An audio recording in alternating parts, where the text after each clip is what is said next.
बहुत समय पहले एक विशाल और शांत जंगल में एक समझदार बूढ़ा उल्लू रहता था जिसका नाम ओली था। उसने कई मौसमों को बदलते देखा था और हवा में कई कहानियां सुनी थीं।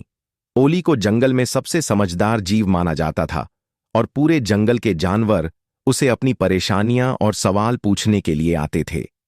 ओली के पेड़ के पास ही एक जिज्ञासु खरगोश रहती थी जिसका नाम रूबी था।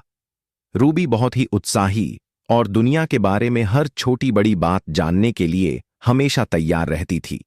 वह हमेशा सवाल करती रहती थी, लेकिन कभी कभी बिना सोचे समझे काम कर बैठती थी जिससे उसे परेशानी होती थी। एक धूप भरी दोपहर में रूबी कुदाल करते हुए ओली के पेड़ के पास आई। उसकी बड़ी बड़ी कानों में उत्सुकता झलकी और आंखों में सवाल थे। नमस्ते ओली। रूबी ने ऊपर देखा। समझदार उल्लू ने नीचे झांका और मुस्कुराया। नमस्ते रूबी, क्या बात है, आज तुम क्यों आई हो? मैं जंगल में घूम रही थी और नदी के पास कुछ अजीब देखा। क्या आप मुझे इसके बारे में बता सकते हो? रूबी ने बड़ी उत्सुकता से पूछा। ओली हंसी और कहा, तुम्हारी जिज्ञासा कभी खत्म नहीं होती है ना? रूबी ने सिर हिलाया। नहीं, मैं सब कुछ जानना चाहती हूं। ओली ने थोड़ी देर सोचा और फिर अपने पैरों को फैलाते हुए कहा, ठीक है रूबी, मैं तुम्हें एक कहानी सुनाता हूं, शायद इससे तुम्हें मदद मिले। ओली ने अपनी कहानी शुरू की। कई साल पहले एक छोटा सा गिलहरी था जिसका नाम सैम था।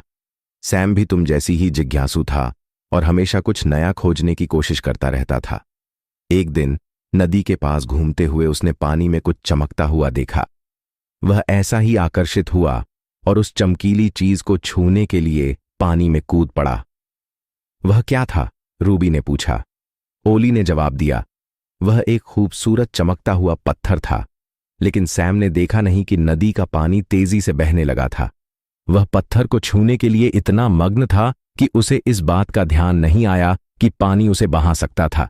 जैसे ही उसने वह पत्थर पकड़ने की कोशिश की, नदी ने उसे बहा लिया। रूबी की आंखें चौड़ी हो गईं। क्या सैम को बहा लिया? हां, ओली ने कहा। लेकिन यह अंत नहीं था। सैम ने सीखा कि अगर वह थोड़ा रुककर नदी को ध्यान से देखता तो वह समझ सकता था कि वह पत्थर वहीं रहेगा। उसे यह समझ आया कि किसी चीज को पाने के लिए हमें कभी कभी पहले सोचना चाहिए और जल्दबाजी में कोई फैसला नहीं करना चाहिए। रूबी ने सोचा। तो सैम ने जल्दबाजी में वह पत्थर पकड़ने की कोशिश की और परेशानी में पड़ गया। ओली ने सिर हिलाया। बिल्कुल, यह पहला पाठ है। किसी भी निर्णय को लेने से पहले धैर्य और सतर्कता से सोचना जरूरी है। रूबी थोड़ी देर चुप रही और ओली की बातों पर विचार किया। तो अगर मुझे भी जल्दी में कुछ करना हो तो क्या मुझे रुककर सोचना चाहिए? ओली मुस्कुराए। हां, तुम्हें रुककर सोचने की जरूरत है। कभी कभी हम कुछ देखकर या सुनकर उत्साहित हो जाते हैं, लेकिन हमें अपने फैसले लेने से पहले उन चीजों को अच्छे से समझना चाहिए। यह दूसरा पाठ है, धैर्य रखना और चीजों को समझकर कदम उठाना।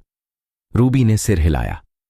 मैं अब समझ गई हूं, लेकिन और क्या कुछ है जो मुझे जंगल के बारे में जानना चाहिए? ओली ने पंख झपकाए और कहा, बिल्कुल, तुम्हें जंगल के मौसम के बारे में भी समझना चाहिए। ओली ने कहना शुरू किया।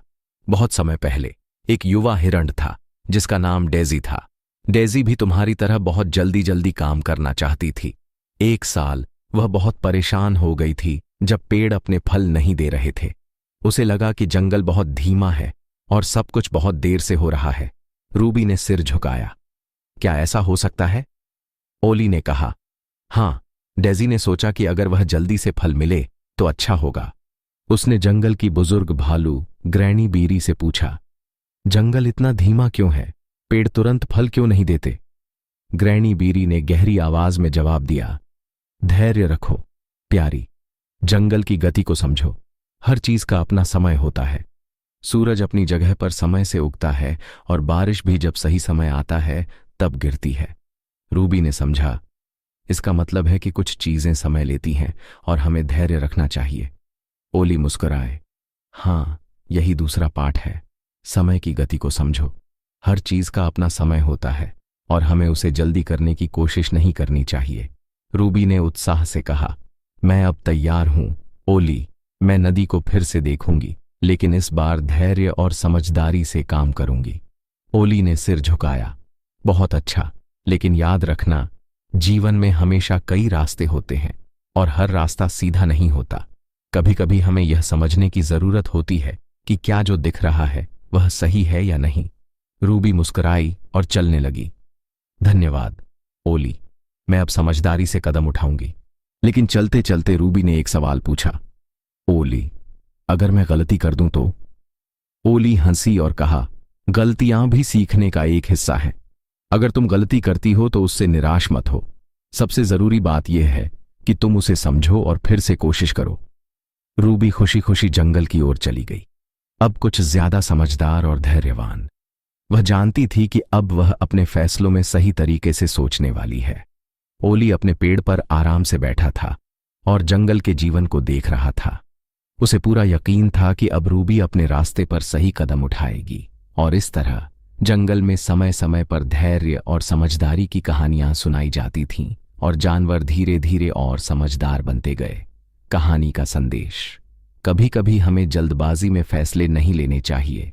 धैर्य और समझदारी से निर्णय लेना आवश्यक है। जीवन की गति और घटनाओं को समझना भी उतना ही जाता है। अगर एपिको कहानी पसंद आए तो please like, share and subscribe to the channel for more interesting stories.